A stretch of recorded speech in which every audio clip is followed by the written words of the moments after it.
So in the previous session, we created a function for creation of a collection, in which first step is to create a message server, in which we create a function. We created a function called create denom, which internally means create the collection, and then it internally calls another function called another create denom, in which the checks regarding the KV stores were made. And then internally we have parameter checks regarding hash denom symbol checks, which they call are the KV store, basic KV stores. They call it and they check whether the condition is true or not.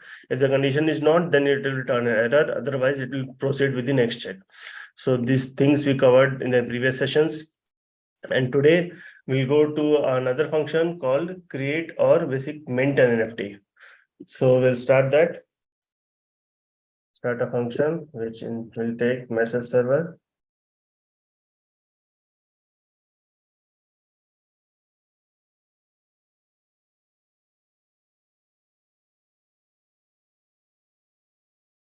Basically to mint, let me mint NFT.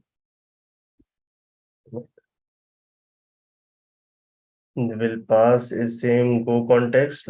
Let's copy the code go context here. Pass go context. Next will pass is mint NFT. Message function will be of types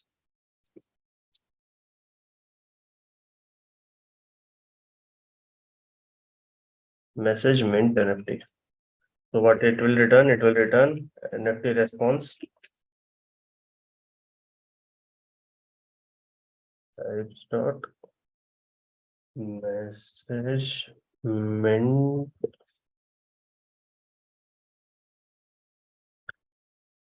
message mint NFT response, and will throw an error in case an error occurs.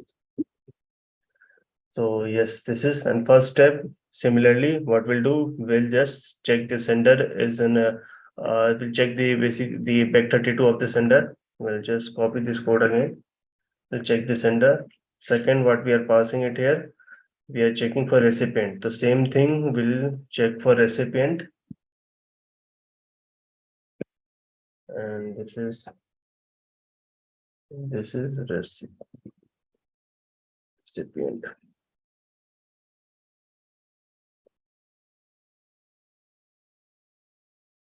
Message dot recipient.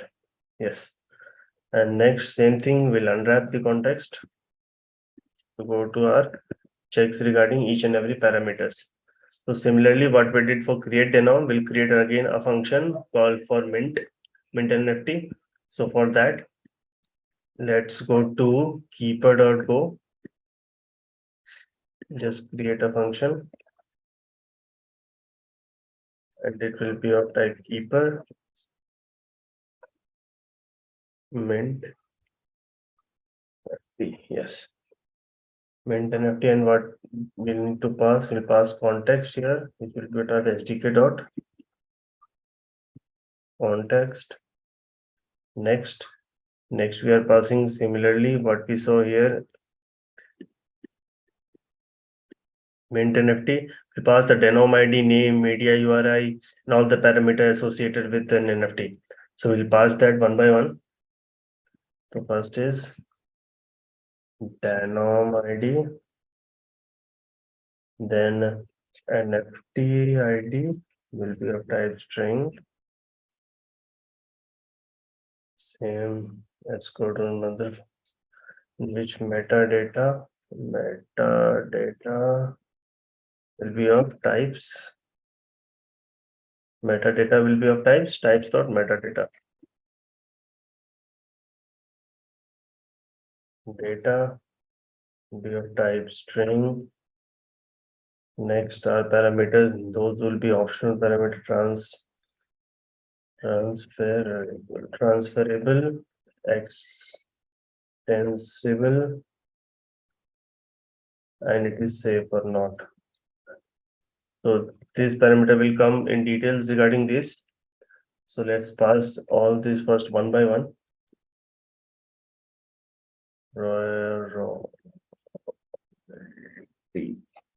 Royalty share SDK dot deck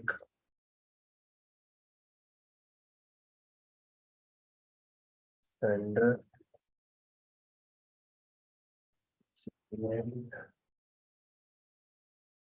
SDK dot account address.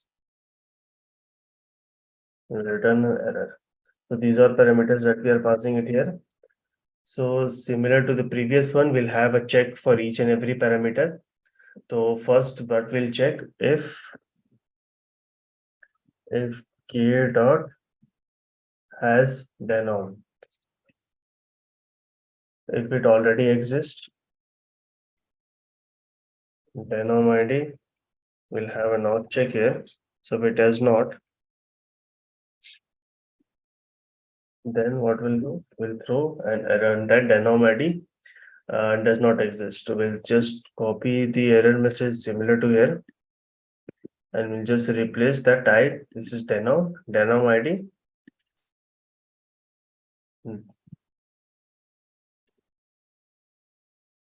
Does not. So in the first condition, just a second, this is will be a denom ID. Yeah. So in the previous one, what we saw, if the denom ID already existed, then we threw an error. But for NFT, will require a denom ID to be created first. Then we can mint an NFT inside a denom ID. So this check is for that. Next, we'll have first of all that if you have like the creator has a permission to mint an NFT or not. So we'll have a check for that. So let's write first of all this condition in permission to mint. So first of all, we'll go to this and we'll write a function for that. We'll take a key, name it as that has permission to mint, something like this. Has permission to mint. It will take ctx will be of SDK dot context. We covered the importance of context in our previous sessions. And denom ID will be of type string. The thing will be of type string and sender will be of type SDK dot account address.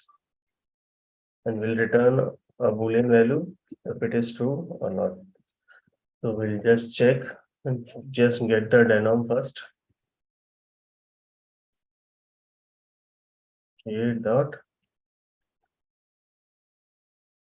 Oh, we'll just need another function for denom, I guess. Get denom. We have a set denom. It does not have a function called get denom. So what we'll do first of all, we'll get the function for get denom. Just copy the code snippet and we'll make the change here. We'll name it as get denom.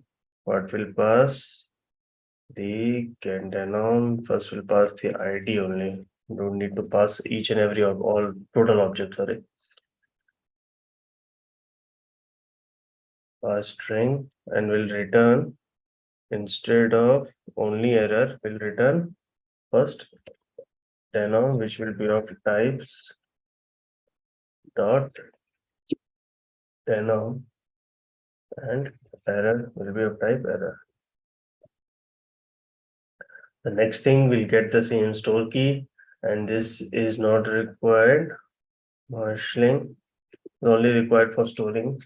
Now for this we'll just call store dot get. Store dot get will pass types dot key denom ID. Key denom ID. Key denom ID and we'll pass ID. We'll check get the denom from denom ID. And this is not required. Set command.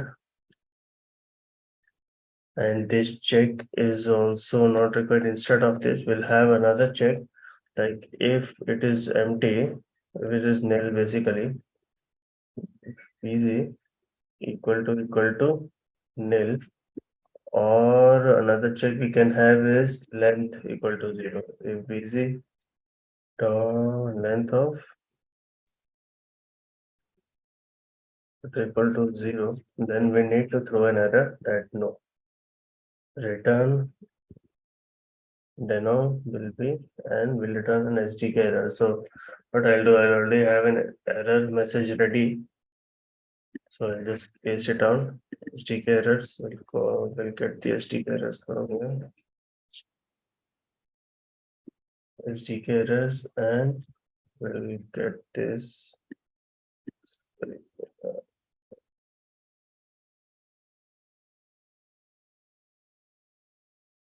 Okay, errors. No, this otherwise will a dot ctc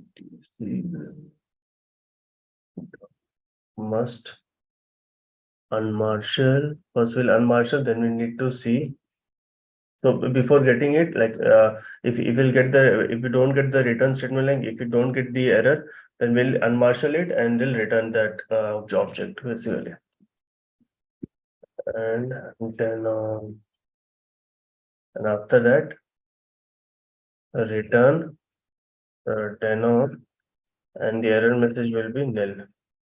So I got created a function called get denom. We'll use it here. First we'll get the denom for it. We'll get the denom for it. Just a second.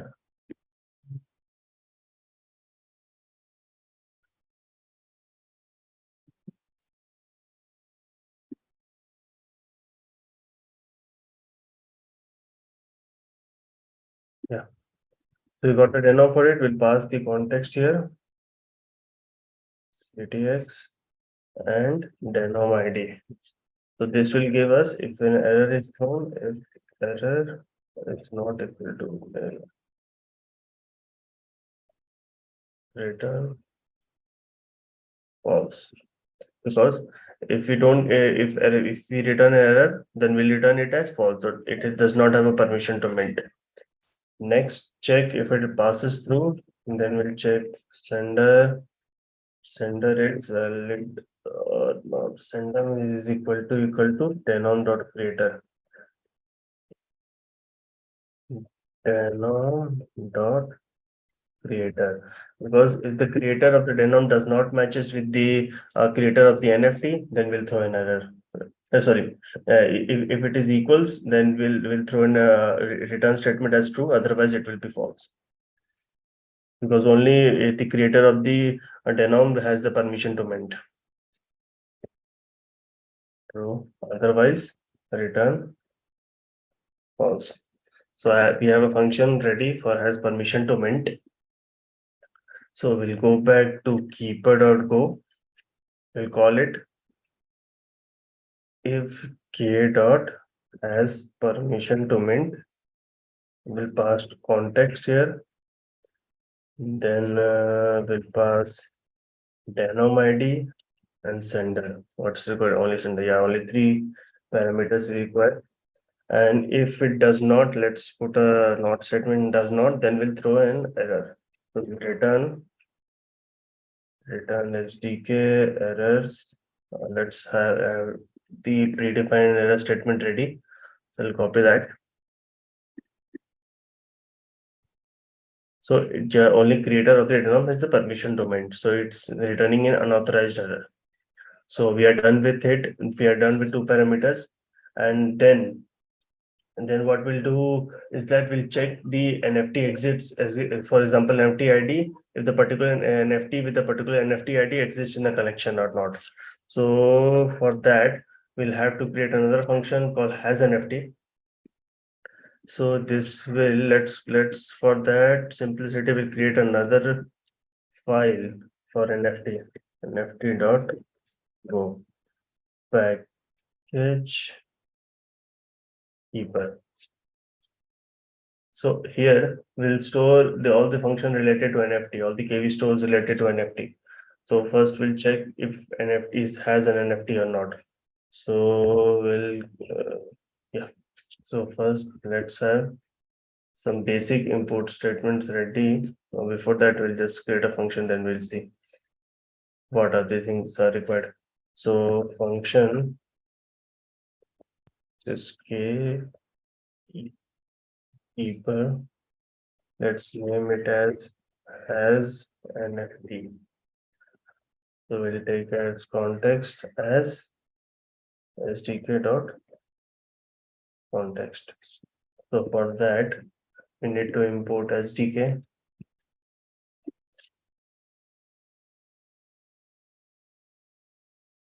Let's import SDK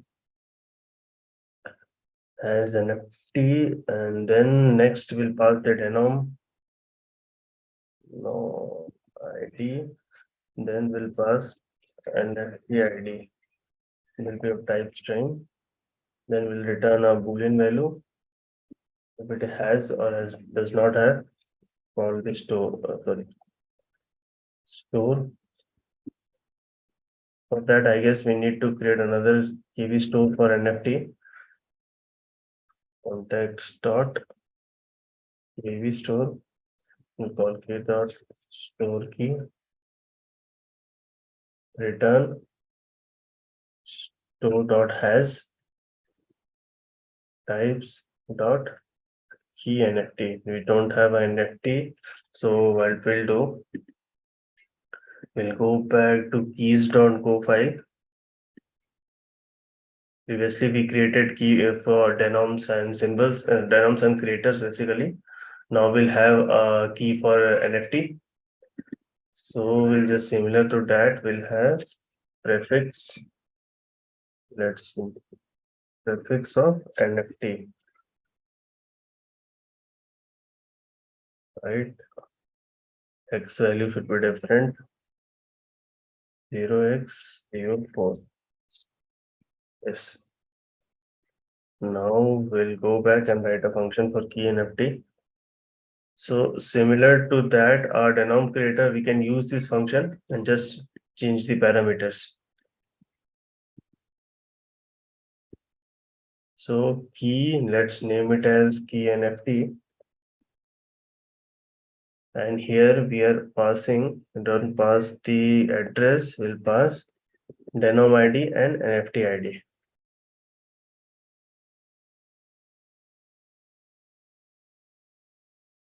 NFT ID will be of type string, and here prefix will be NFT. Okay, and the first check will just remove it. First check will be a denom ID should be greater than 0, should be a valid denom ID. So we'll check the length of the denom ID.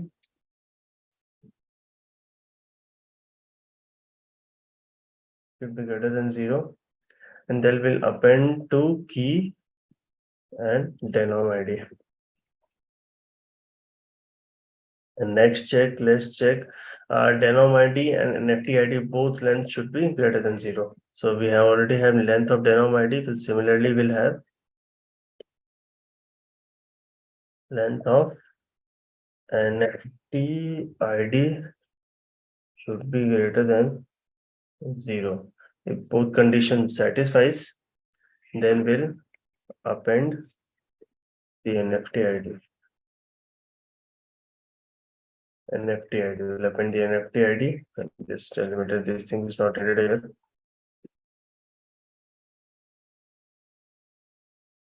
Yes, yeah. Key NFT ID is done.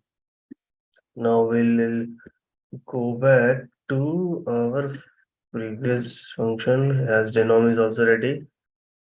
Types dot here. Types dot key NFT. Key types dot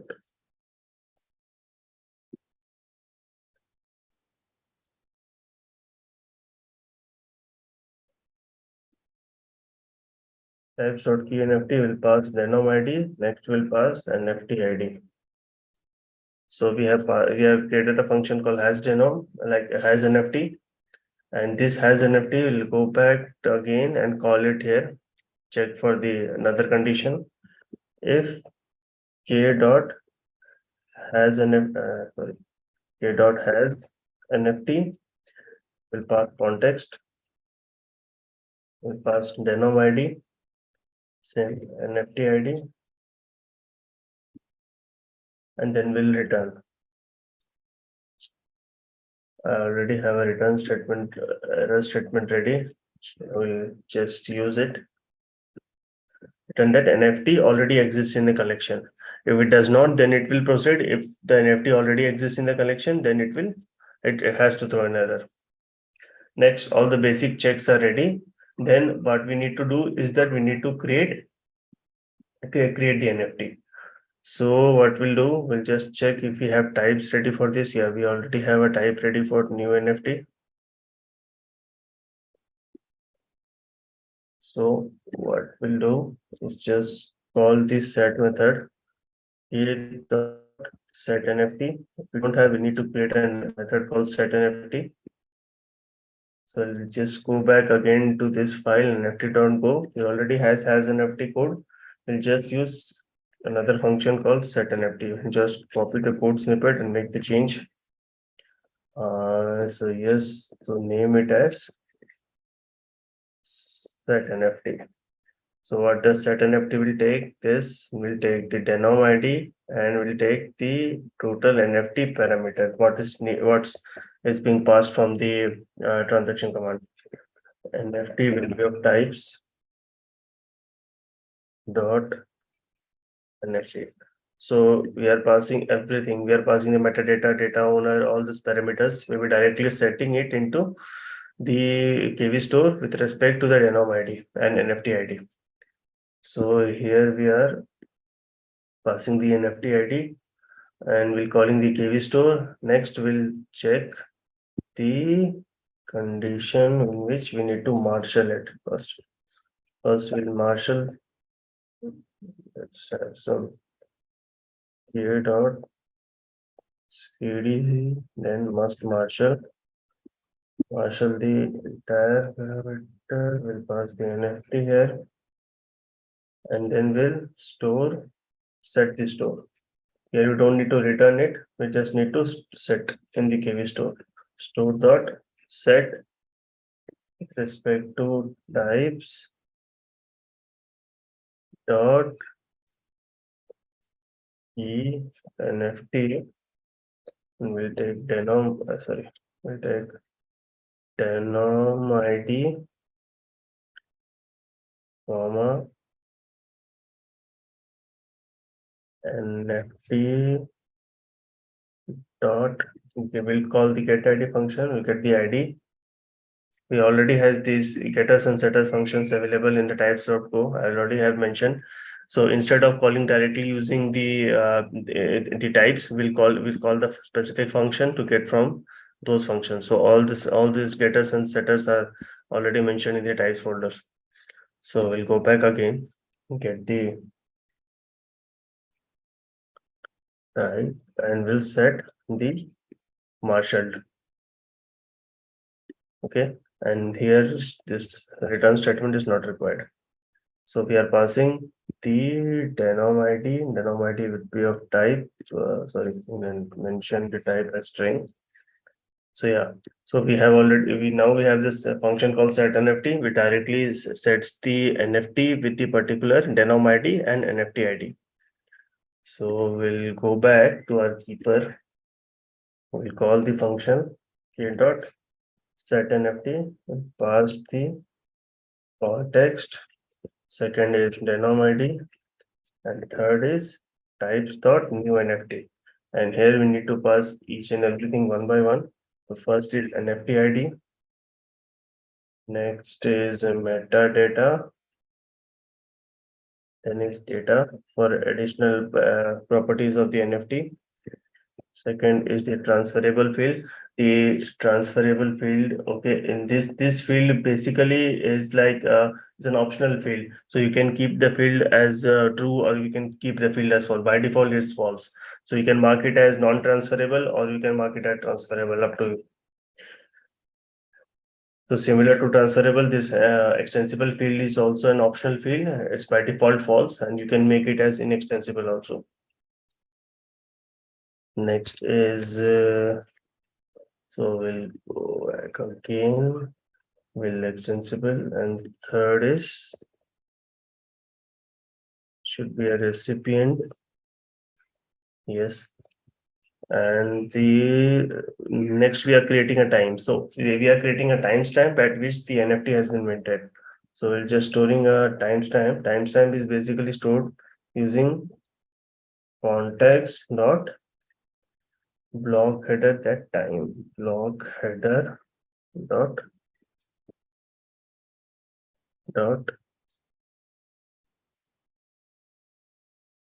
block time. You can say.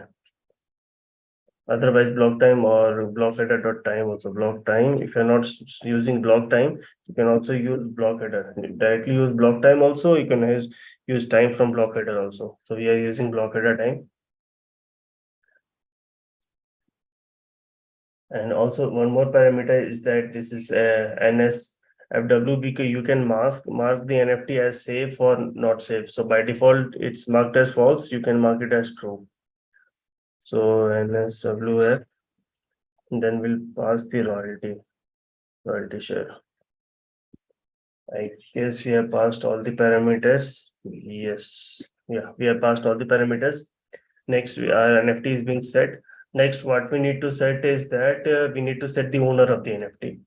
So we'll just call the function k dot set owner if we already have an owner function ready. So we don't have owner function ready. So what we do, we'll just move back to that another function. Let's go and basically let's create a file only for owner specific creating or storing all this kv store related to a particular owner. So what I will just do is create a new file owner dot go package keeper and just set the owner. So we'll have the function ready that keeper same keeper limiter function set a owner ow here owner. Pass the context as SDK dot. So we'll first need to import SDK. Let's import the types in SDK. SDK dot context.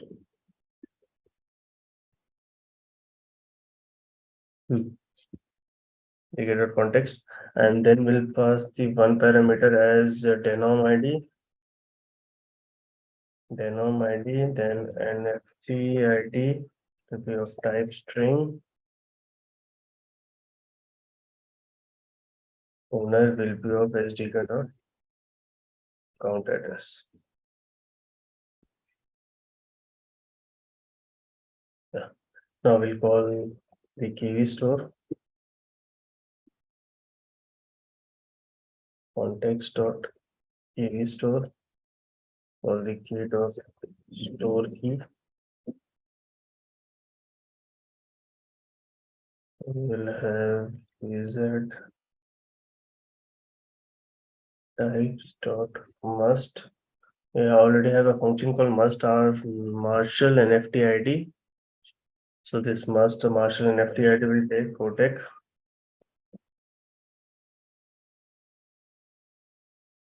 NFT ID.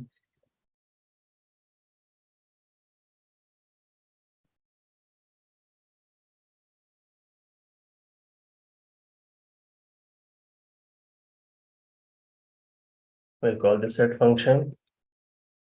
We need to create, I guess, for owner, key owner also. So for that, similar to that previous example, we'll move back to keys.go file. We'll create another prefix call. Sorry.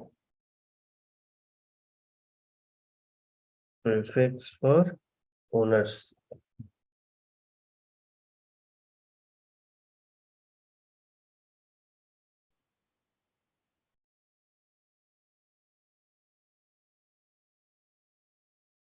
Now we are ready with owners. We'll go and create another function for setting the owner. So what I'll do, as it is similar to the creator one, we'll copy this code snippet and make changes in it.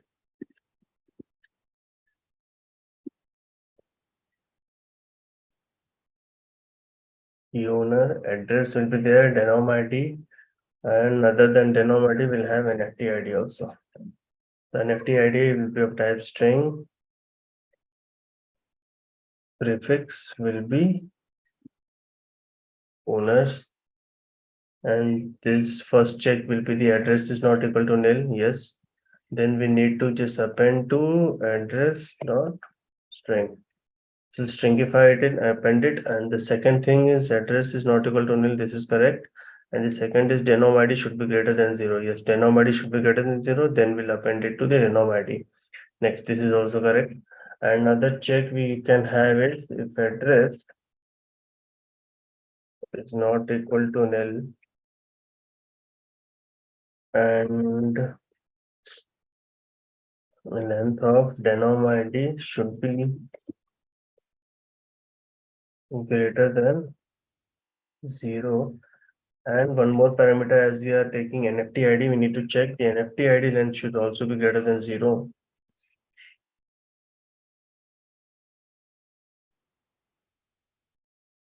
Then we'll append to similar to this, append NFT ID. We'll append NFT ID and return the key. So our key for owners are ready. So you go back to that file, owner.go. Just a second. Yeah. Owner.go will call types dot key owner, and we have passed owner. Then we need to pass denom ID, then an FT ID. Okay, and then we need to set with the marshal value. Now we are setting the owner function. So this will set the owner with a particular this NFT belongs to that particular owner. So we'll set that, and this will move back to the keeper function create dot set owner. We'll call set owner. We'll pass context. We'll pass denom ID. Second parameter should be NFT ID. Third parameter should be recipient. The recipient will be set according to that. So now we have almost ready. We'll pass return statement as nil if all goes well. So yeah, so we have our function ready for the mint NFT. Now we'll go back to the message server. The message server after this, we'll call this mint NFT function. So let's say mint NFT function returns an error. Basically, let's check, cross check. Yeah, it returns an error. So similar to this, we'll have a check call if error and m dot keeper dot mint NFT pass context. Next, from message we'll pass denom ID. Then from message we'll pass ID. Then metadata.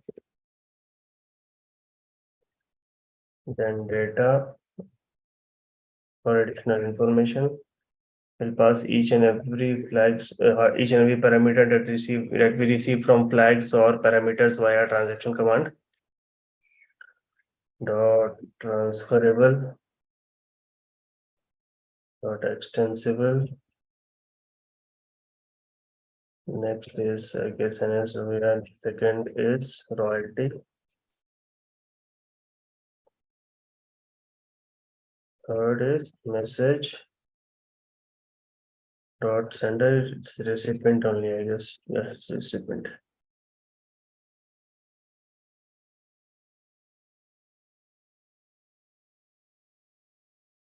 And if the error is not equal to nil, error is not equal to nil, just a minute. Recipient, yeah.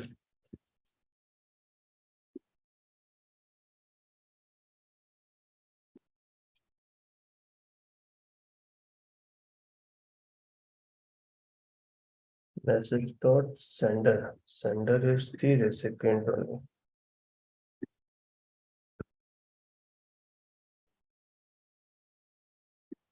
Yeah. So if error is not equal to nil, then we'll return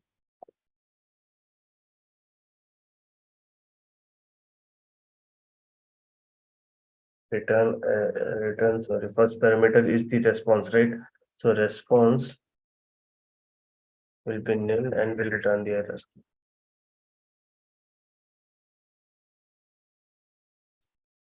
And last will return types dot response and then will return a nil value.